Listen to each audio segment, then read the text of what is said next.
Merlin here again. Well, it took an act of Congress because, unfortunately, what I thought it was going to be simply rolling my big engine hoist over the trailer and lifting it off did not happen because this stupid trailer, which I will be getting rid of because I don't need this trailer at all, is wider than the 8-foot distance of my engine hoist.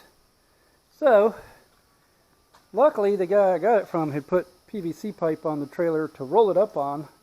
I can see why he had so much fun loading this thing. This thing right now, it's got to be full of water in the foam inside because it is one heavy pig.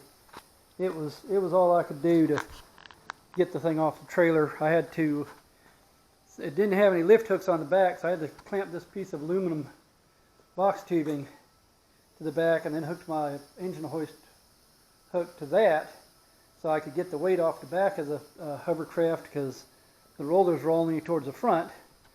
And then I had to use my other hoist over here hooked to the trailer hitch ball, trailer hitch, to raise the front end up as high as I could so this thing would slide back.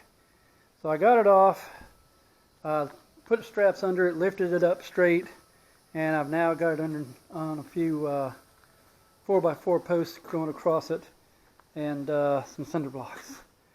So next thing I'm going to do is pull this ugly busted up windshield thing off, and then I'm going to pull off the fan guard and the engine cover and see if we can get that engine out of there and figure out what's going on.